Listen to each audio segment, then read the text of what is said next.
Buenos días Harold, Fabiola, Pastor Jorge. Tenemos unos análisis muy interesantes que vamos a desarrollar y tienen que ver con justamente el análisis del origen del Estado a la luz de la Biblia, hermanos. ¿Cuáles son las funciones del Estado de un gobernante civil? Y también, ¿cuál es la responsabilidad que tiene un gobernante ante Dios? Entonces, están servidas las preguntas y podemos comenzar por donde queramos. Entonces, Pastor Jorge, tal vez usted tiene alguna inquietud al respecto. Yo era de las personas que pensaba que el cristiano no debe participar en política, en el sentido de, por ejemplo, no votar. Pero leyendo la misma escritura y precisamente en esta semana he estado meditando en cuanto a eso, Isaías 33, versículo 22 dice que Dios es juez, es legislador y es rey. Ahí están las tres ramas del gobierno, las tres ramas del poder. A diferencia de que concluye el versículo diciendo, y Dios salva. Entonces, vemos que desde que Dios creó al hombre, le delegó que fuera él quien señoreara y que hiciera las veces representando a Dios como sacerdote, como rey, siempre pensando en la cristología, como rey, como juez y como legislador. Pero mientras los gobiernos han oprimido al hombre por imponer las leyes de acuerdo a como ellos piensan, Dios rescata al hombre, rescata a la humanidad de la condición a la que el mismo pecado le ha llevado. Entonces, pienso que directamente Dios participa en la política, imponiendo sus leyes, y para que el hombre viva de acuerdo a sus leyes.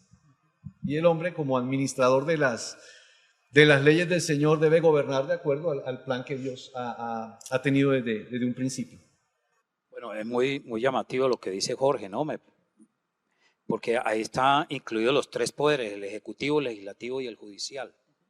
Pero ¿por qué es que en Colombia, por ejemplo, desde la fundación de este país, desde la colonia, no funciona? Este es un país realmente que está fracturado en la parte moral y en la parte ética. Por eso estos poderes continuamente son acusados de mucha corrupción, pero por una razón central, no sé ustedes qué piensan. Dios no es tomado en cuenta y Dios es el autor de la moralidad. Solo Dios define lo que es malo, bueno, el bien, el mal. Y como Jorge decía ahora, pues cuando el hombre es el que hace las leyes a su manera, solamente favoreciendo grupos e intereses personales, y no se toma en cuenta a Dios como el creador del Estado, entonces ahí vienen los desfases y la disfuncionalidad que acarrea estos tres poderes para todo un pueblo. ¿Cómo ves esto, Harold? Teniendo en cuenta pues lo que dijo mi hermano, el hermano Jorge, que desde el principio somos gobernadores, ¿no? El mandamiento de Dios en el principio fue sojuzgar, ¿cierto? Y gobernar sobre las criaturas de todas las cosas creadas de Dios. Ahora sabemos que hubo una transgresión, estamos en el gobierno, ¿cierto? Hablando del Estado y lo que es la Biblia. Me voy a enfocar más un poquito en la Biblia, teniendo en cuenta que va a influenciar ese gobierno, ¿no? Ahora, como seres caídos que somos, dice el libro de Efesios, el capítulo 2, versículo 1, ¿no? Porque nacemos muertos en nuestros delitos y pecados a causa de la transgresión adánica. La intención del hombre es hacer la maldad. Bien lo dijo Dios a Noé, ¿cierto? El hombre desde su juventud su corazón es malo. La inclinación entonces es, cada quien busca sus propios beneficios. Cuando nosotros fuimos conquistados, inicialmente, por ejemplo, el caso de Colón, él vino a evangelizar. Cuando hay un libro que se llama Tres Cruces Altas, que son las cartas leídas de Cristóbal Colón, y uno ve que son totalmente evangélicas y evangelísticas. Pero lo que el corazón y la maldad del hombre, los que vinieron de España a conquistar, vinieron fue a saquear. O sea, nosotros vemos la intención de la maldad del hombre a enfocarse en buscar sus propios beneficios. Pienso que la fractura de esta nación ha sido porque cada quien mira su propio beneficio. Quiero agregar algo importante de lo que vemos ahora. Hay algunos que utilizan aún escalones o trampolines para llegar, digamos, a los sectores que gobiernan, ¿no? Al Senado, y esto utilizando figuras, pero realmente sus corazones no están con ellos. Eso es lo que yo alcanzo a ver acerca de esa fractura. No, y no ha cambiado. Esa mentalidad no es de servicio, no es de servir a la población, al pueblo, desde el poder. Entonces, ¿cómo le parece esto, hermano Luis Carlos? Yo creo que tú puedes aportarnos unas muy buenas ideas sobre este específico tópico que estamos mencionando. España viene, establece un virrey, el rey desde España gobierna a control remoto, pero todo ese mundo europeo que llegó, que nos trajo la cultura hispano-católica, no tenía la más mínima idea de un gobierno moral, de implementar rectitud, honestidad, trabajar para sacar adelante a un país como el nuestro, Colombia, que justamente Colombia el nombre de Colombia fue puesto en honor a Cristóbal Colón, el que porta a Cristo. Pero ahí estamos en lo mismo, y uno ve que hoy todos los partidos que han habido en Colombia y los que están no buscan servir, sino ser servidos por el pueblo. Entonces, ahí está la inquietud, estimado profesor Luis Carlos. Es una inquietud bastante interesante porque nos lleva directamente al trasfondo histórico de nuestra conquista en relación con la conquista de otras naciones, y particularmente podríamos tocar el caso de Norteamérica. Como América del Sur, siendo conquistados por la cultura hispano-católica, el énfasis o lo que vinieron a buscar los católicos en su momento fue el oro para abastecer sus arcas, que estaban bastante debilitadas por las diferentes guerras que habían librado con anterioridad.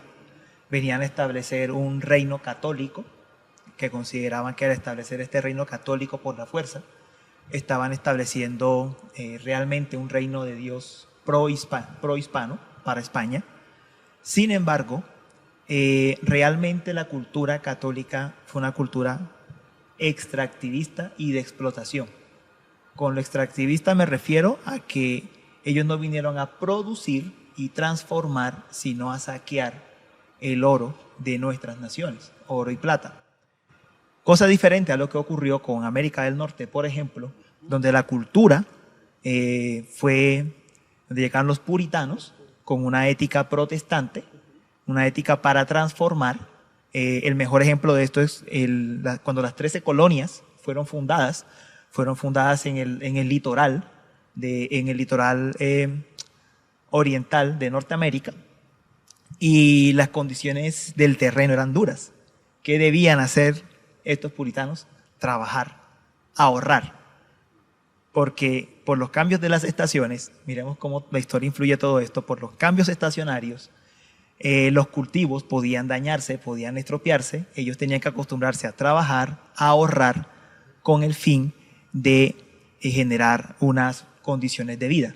Entonces, si comparamos esto y las dos éticas que están de fondo, una ética católica romana que condujo a la explotación, a la expropiación, y una ética protestante acostumbrada al trabajo, vemos que no es casualidad la herencia que tenemos en nuestra propia cultura como colombianos, donde buscamos precisamente no servir, sino ser servidos, no trabajar en pro del otro, por amor al otro, sino por el contrario trabajar, y que en lo posible trabajen para mí, para beneficiarme yo. Y eso es lo que tenemos enquistados en nuestras instituciones políticas. Y siguen haciéndolo igual. Los políticos nuestros también, así como llegaron los primeros españoles, siguen defalcando a a su propio pueblo, saqueando los tesoros de la nación. O sea que esto no ha cambiado. ¿Por qué? Tú hablabas, Luis Carlos, del tema de los puritanos, y ahora quiero, nuestra profesora Fabiola, que dicta esta materia, y también otros profesores acerca de Biblia y política, acerca de cristianismo y política. Pero tú mencionabas cómo los puritanos tuvieron una concepción diferente de la vida política, del Estado, de la sociedad. Pero hay una razón fundamental que yo creo que Fabiola nos puede hablar al respecto, y es que, querida audiencia, es muy importante anotar esto. En Norteamérica se dio un proceso democrático diferente a América Latina. Aquí no hubo democracia, nunca la ha habido.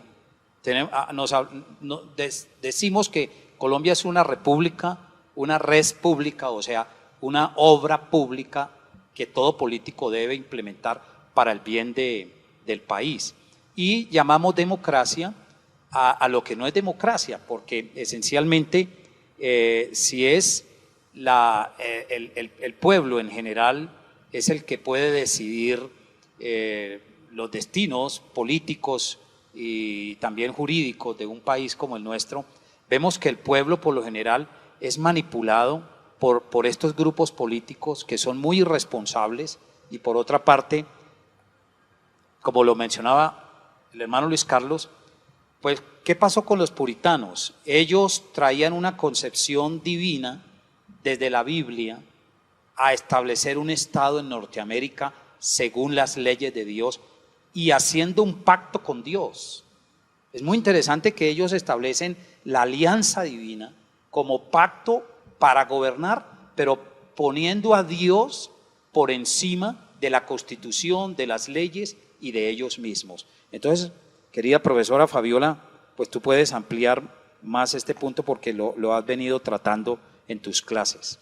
Sí, no, pues es interesantísimo y muy urgente que el pueblo cristiano en Colombia tenga claro que cuando tiene un panorama fraccionado de los asuntos y de la realidad de las cosas, nunca va a conocer el peligro que implica el que una sociedad, un gobierno y legisladores estén desarrollando reduccionismos de la realidad. ¿Por qué? Porque en el mundo puritano, en el mundo cristiano, en la Europa reformada, se dieron glorias muy grandes en que se rescató la majestad de la ley. O sea, la ley llegó a ser titulada como la ley reina, y reina sobre gobernantes y sobre gobernados, y de ahí surge el principio de las constituciones y del Estado de Derecho, que aquí los políticos a veces lo nombran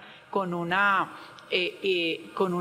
conciencia muy nublosa para ellos mismos, porque en el mundo tanto europeo como norteamericano puritano realmente se practicaba, y ahí se daban los parámetros, porque la Biblia, que es inspirada por Dios, que es el libro de la ley, lo que explica en la práctica política es cómo debe desarrollar la conducta los ciudadanos, los gobernantes y los gobernados en todos los asuntos. No hay un solo asunto en que Dios no haya hablado, y dentro de esto ha hablado de manera muy abundante en la política. Y indudablemente que los grandes quiebres de lo que dice el pastor Mario con mucho acierto, y todos mis hermanos y profesores, de que ha habido un quiebre grande, es que la plataforma de los países europeos como base de España y conquistados con este catolicismo, invisibilizó la soberanía de Dios desde los púlpitos, desde su discurso. Ustedes van a ver que eso no se da en la práctica cultural del pueblo religioso colombiano. La soberanía de Dios es invisibilizada de manera muy fragante y muy repetida, a diferencia de los reformados, donde se muestra cómo gobierna Dios en la mente y en la moral. O sea, siempre el principio de la relación entre política y Biblia está en la base común y estándar de que somos imagen de Dios, pero imagen de Dios es que tenemos impresa la ley moral de Dios. Creo que ese es un punto muy importante, claro. Fabiola, hermanos, porque tú hablabas de la invisibilidad. Creen que saben, son los que están en el poder, pero ellos no saben. En realidad no han aprendido cómo en realidad hay que hacer la vida política. ¿Qué es política? Viene del término griego polis, donde en la antigua Grecia era la administración de la ciudad y había que ponerla a funcionar muy bien. Pero esa invisibilización es grave, hermano Harold, porque el pueblo es ignorante radicalmente en cuanto a formación política. ¿Cierto? La gente no sabe lo que son 3 poderes públicos, para qué eligen unos representantes en la Cámara, para qué están los senadores, para qué está el presidente, y esa ignorancia hace que, como los que llegan al poder no están interesados en servir, sino ser servidos y enriquecerse a través de los recursos públicos. Entonces, Harold, tú tienes allí una idea muy fresca al respecto, porque ¿cómo hacer para que la población se eduque y así no sigamos votando con el hígado, sino con la razón? Ahora hay algo, sí, hay algo importante que quiero rescatar de lo que dijiste y lo que dijo el hermano Luis. La política trabaja a favor del pueblo, no del que gobierna. Así hablando de lo de la antigua Grecia. Entonces, eso es, así es que se ve. Por eso tan marcada la diferencia de la influencia puritana en los Estados Unidos, aunque actualmente pues vemos que eso está supremamente distorsionando, y sobre todo que ellos hicieron hincapié aún en su ley para gobernar una nación, la misma Biblia, la misma ley de Dios, por encima de cualquier pensamiento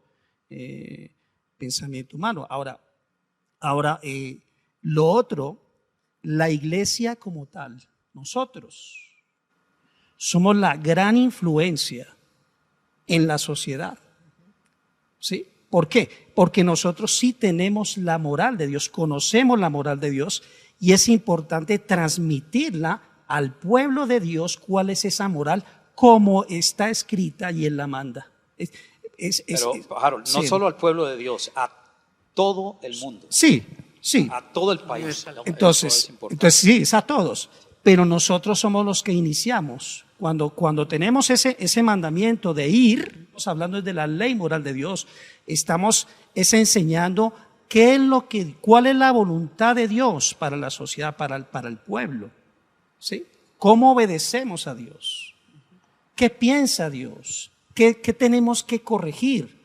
¿Qué es lo malo que tenemos que arrancar de nosotros? Entonces, somos una influencia, y es por eso que la labor fundamental de la iglesia es el evangelismo, porque eso es lo que estamos llevando nosotros, ese mensaje. Nosotros influenciamos toda la sociedad. Bueno, tú has tocado algo, Harold, que me abre un poco más la mente, en el sentido de que si la iglesia cristiana, según la Biblia, ¿no?, está constituida como la nueva humanidad de Dios en este mundo, como la luz que Cristo ha puesto en el conglomerado humano, ¿qué nos está pasando? Porque también vemos que muchas veces tenemos que ser honestos con todo este público que nos está viendo y escuchando. Tenemos que ser honestos, pero estamos fallando como pueblo cristiano. Hay que reconocer que nuestra moralidad muchas veces en las grandes instancias, ejemplo, los partidos políticos cristianos, hermano Jorge, ¿han funcionado en realidad a la luz de la Biblia? ¿O también vemos ese individualismo egoísta de muchos de nuestros hermanos creyentes que han llegado a la política, pero no tienen una idea diferente a la que se da en la misma cultura política de nuestro país, que es viciosa. No, yo pude ver en estos partidos que han habido y que ahora lamentablemente el último partido prácticamente se ha hundido políticamente. ¿Por qué razón? Por eso no hay diferencia. Entonces, creo que esto es importantísimo, querida audiencia, y aquí estamos siendo honestos, porque queremos reparar el tejido primero, como Harold decía, el tejido cristiano del pueblo, porque somos los más directamente responsables sobre toda esta nación que nos ve y nos escucha. Entonces, Pastor Jorge, ¿cómo ve usted esto también? Bueno, lo interesante es saber, ser conscientes a quién nosotros estamos representando. Si ha aparecido un partido político cristiano, por una parte deben tener en cuenta a quienes nos representan en la tierra, principalmente a quienes representan al Señor en el cielo. Y además que, como lo acaban de decir, tienen que administrar por el bienestar de la humanidad, de los gobernados. Yo me siento más cómodo hablando de la Biblia que de política. Y quiero remitirme entonces también a un pasaje que también está en Isaías capítulo 9. Por lo general, cuando se nos dice Isaías 9, enseguida pensamos en Cristo, por los nombres que se da, que Cristo es Padre eterno, Príncipe de paz, mensajero, consejero. Pero si seguimos leyendo en el versículo 16, dice así: por tanto el Señor, estaba leyendo el 17, es el 16. Porque los gobernadores de este pueblo son engañadores y sus gobernados se pierden. Es decir, el Señor anuncia a través del profeta Isaías que vendrá el verdadero gobernante, Cristo, el príncipe de paz. ¿Por qué? Porque viene a dar solución a lo que los malos políticos han hecho. Y el mismo Señor lo dice, es la opinión que Dios tiene de los políticos, son engañadores. Y no solamente es la respuesta que Dios tiene a través de su palabra, sino el común de la gente. Si hiciéramos una entrevista, ¿qué piensan de los políticos? ¿Qué nos van a decir la mayoría de las personas? Son engañadores. Antes de que hiciéramos esta reunión, dije algo y suena a mundano. Yo escuché hace muchos años a Rubén Blades decir: la política es muy bonita. ¿Quién daña la política? Los políticos. Y si le preguntáramos al Señor por lo que hemos leído, el Señor diría lo mismo. La política es muy bonita, es el saber administrar. Los políticos son los que han dañado el concepto de la política. El cristiano, tal vez perdiendo la visión que debería tener de parte de Dios para administrar al pueblo, se ha dejado contaminar del resto de políticos. Así es, ese es. Porque la mirada no ha estado puesta en el servicio a ese Dios soberano. Y voy a decirlo con mucho respeto, yo soy ignorante en estos temas, estoy aprendiendo, todos estamos aprendiendo, ¿no? Pero a nuestros políticos cristianos les falta mucha formación bíblica y académica para estas jornadas. Es decir, uno no puede servir en la política si no está poseído de un pensamiento absorbente que estamos sirviendo a Dios, y no importa el dinero, lo que importa es el honor y la gloria de Dios. Entonces, querido hermano Luis Carlos, yo le he escuchado a usted algunos asuntos al respecto de esto y creo que usted nos puede hablar aún así en relación a este punto específicamente, porque lo que hemos hecho es dar un antitestimonio cristiano a la nación. Y la gente en este país es inteligente y se da cuenta de en realidad cuál es nuestro discurso y nuestro modus operandi en la vida política. Yo creo que hay que proseguir y debe haber creyentes, hombres y mujeres, que vayan a esta esfera pública y sirvan con creces al Señor, pero no pensando primero ¿cuánto vamos a ganar? Ahí está, para mí, uno de los pecados que hoy confesamos como pueblo de Dios, porque no hemos hecho bien ni hemos representado correctamente al Señor que nos ha delegado para hablar su palabra a este país. y creo que esto lo debemos decir con toda honestidad. ¿Qué piensa, hermano Luis Carlos? Tenemos un inconveniente muy grande y es nuestra manera de pensar de acuerdo a la Escritura. ¿A qué me refiero con eso? Nosotros como colombianos que somos, nacidos de la nación colombiana, no venimos con una cultura cristiana que destaque el señorío de Cristo en todas las facetas de la vida. Nuestra cultura cristiana está basada más en las ideas de la Ilustración, que es lo que nos llegó a nosotros, que fue lo que importó Simón Bolívar. Muy buen punto. Que fue lo que importó Simón Bolívar, que es la vida de la política ajena o separada completamente de la religión. Como cristianos hemos crecido con esa misma concepción. Es nuestra manera de pensar al afrontar la sociedad, es nuestra cosmovisión. Esa es nuestra cosmovisión cristiana, la cosmovisión práctica que hacemos todos los días. La moralidad está dentro de la iglesia, tal vez incluso en el hogar, pero la esfera pública es una esfera que le hemos entregado completamente al secularismo y todas las filosofías que lo acompañan. Entonces, ¿qué necesitamos como iglesia? Necesitamos un cambio donde seamos conscientes que este discurso llevado a la práctica en la esfera pública puede afectar la vida entera de la nación. Si hablamos de los partidos políticos que han llegado al Congreso, que son partidos cristianos, podríamos decir, son partidos cristianos porque confiesan una fe, pertenecemos a Cristo, somos parte del pueblo evangélico, pero su accionar político y su fundamento político realmente está basado en las mismas ideas ilustradas de las que venimos hablando. No está basado en la moralidad bíblica. Necesitamos, como iglesia, trabajar desde dentro, siendo conscientes que nuestro Señor es el soberano, como lo comentaba usted bien ahora, en todas las esferas de la vida, incluyendo la esfera pública, incluyendo la esfera de la política, y comenzar a renovar nuestras mentes, trabajar dentro de la iglesia, en que nosotros no podemos seguir siendo cristianos dentro del recinto y ciudadanos no cristianos fuera del recinto. Somos ciudadanos del reino de Cristo y nos debemos a Él en absolutamente todas las esferas. No, y gracias por este buen comentario, Luis Carlos. Vamos terminando ya, estamos como aterrizando ya en este conversatorio que estamos desarrollando a nombre de la Escuela de Teología y Pensamiento Cristiano. ¿Por qué llamamos a la Escuela de Pensamiento Cristiano nuestra Escuela de Teología?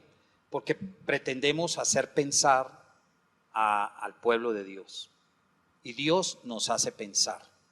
Como decía el apologista y eminente hombre teólogo y filósofo Cornelio Bantil, tenemos que aprender a pensar después de los pensamientos de Dios. Y eso es lo que no están haciendo, lamentablemente, nuestros políticos cristianos. Porque también hace falta un mundo estructural de análisis, de estudio académico y todo esto. Entonces, finalmente, Fabiola, ¿qué piensas al respecto de este mismo punto? En que realmente no hemos logrado llamar la atención de este país con respeto hacia lo que creemos y lo que proponemos desde la óptica política. Sí, hay una locución que hizo Francis Schaeffer, creo que en 1985 en Estados Unidos, muy interesante, donde había mucho dolor e indignación en el corazón de este precioso siervo, y se dirigía al pueblo cristiano que había sido colonizado por los antiguos puritanos, donde por más de 300 años sistematizaron en las políticas públicas la majestad de la ley de Dios y su soberanía. Y después, a raíz de una serie de movimientos europeos que se dieron y de la Revolución Francesa, como lo comentaba muy bien Luis Carlos, se empieza a dar ese paganismo y esa secularización de la verdadera naturaleza y esencia de la ley. Y Francis Schaeffer dice en esa conferencia a sus asistentes que en vez de la ley moral que busca el bienestar de toda una sociedad y la prosperidad de todas las naciones, como fue evidente en Europa y en Estados Unidos, se había implantado la ley del humanismo. El humanismo se volvió ley y eso hizo que se empezaron a dar todos esos fenómenos de depravación moral en el tema del aborto, de la eutanasia, del homosexualismo, de línea LGTBI, de una destructuración del concepto del conocimiento, de la bioética, de la ética general, de la convivencia ciudadana. Todo se vino en derrumbe. Y él dice, y le llama la atención a los asistentes norteamericanos, que cómo pudieron ser tan pasivos la iglesia, qué pasó sabiendo que teníamos toda una riqueza de unas confesiones, de unas doctrinas, de una Biblia gloriosa, suficiente, de una creación que manifiesta a gritos la majestad y la deidad del Señor y su autoridad sobre ella y sobre nosotros, y que la conclusión que él sacaba era que había cobardía, que nos habíamos quedado callados, que la iglesia tenía que hablar. Entonces, trayendo ese mismo hecho y anécdota de Francis Schaeffer a Latinoamérica, a nuestra Colombia, nosotros también en la escuela tenemos unos deseos inmensos de que ese pensamiento cambie, de que no miremos la realidad y la política y los asuntos de ella y nuestra vida personal en dos niveles. Hay un solo nivel y es que, como decía el pastor Mario, como todos lo hemos comentado, Dios, el Señor, señorea en Cristo Jesús en todas las esferas, en la iglesia, en la empresa privada, en la educación, en la cultura, en la política. Y ahí es donde lo que decía el señor Blades, la política es buena, porque Aristóteles decía que la definición de política era buscar el bien común, pues el mayor político por sustancia y por atributos o por virtudes divinas es Dios porque Dios ha buscado desde el Génesis ese bien común que lo hizo dándonos todo lo que nos dio, esa subregencia que comentaba Harold, de que nos había llamado a ser administradores, pero por causa del pecado que es violar esa santa ley, estamos donde estamos. Entonces recuperar eso. Exactamente. Sí. Sacamos a Dios de la vida cultural. Correcto. Y estamos dándonos cuenta que se creó un relativismo espantoso, donde el hombre no se encuentra a sí mismo. Exacto. Y ha dejado de ser humano. Por eso en Colombia, la Corte Constitucional, la Corte Suprema, todo el aparato jurídico de este país ha cometido un error gravísimo y sustancial. Fue separar la moralidad de la ley y su fundamento teológico, bíblico y religioso. Total. Porque se ha olvidado, Harold, que Dios es el dador de la ley, que Dios fue el que nos creó seres morales. ¿Cómo es posible que en Colombia se legisle que robar un celular no debe tener castigo porque no es de mayor cuantía? Entonces, ¿qué sucedió ahí? El solo hecho de intentar yo robar un celular debo tener castigo de la ley, pero entonces se mira es por el lado monetario y se separó la moral del concepto de la ley. Vamos terminando ya, nos queda un par de minutos.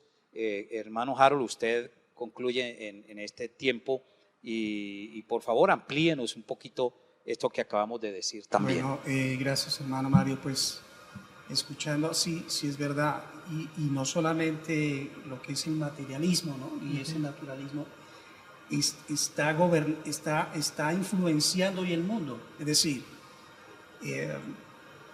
hoy priman los derechos de las personas antes que la ley moral de Dios. Exacto. Está primero la ley del hombre, el moralismo, el materialismo, y lamentablemente esto se ha infiltrado aún en las comunidades eclesiásticas o en las iglesias evangélicas, ¿no? Donde el predicar o el hablar de Dios solamente se muestra como un cristianismo, es un cristianismo efímero, pero en el fondo es un materialismo. Es lo mismo, son los problemas y los conflictos que vemos con los grupos políticos cristianos, que tengo que decirlo de corazón, a mí me alegra que no hayan sido elegidos porque ellos se les olvidó a qué reino pertenecen. Entonces, la influencia del materialismo ha llegado también a todas las esferas, y esa es la lucha que nosotros tenemos ahora. ¿De qué? De darle una formación a la iglesia y llevar su pensamiento, ahí sí, como dice la Escritura, cautivo a la obediencia a Cristo, que solamente lo tenemos en las Escrituras. ¿Para qué? Para que seamos realmente luz y seamos esa luz perteneciente a ese reino real, no de labios, sino vivirlo de corazón.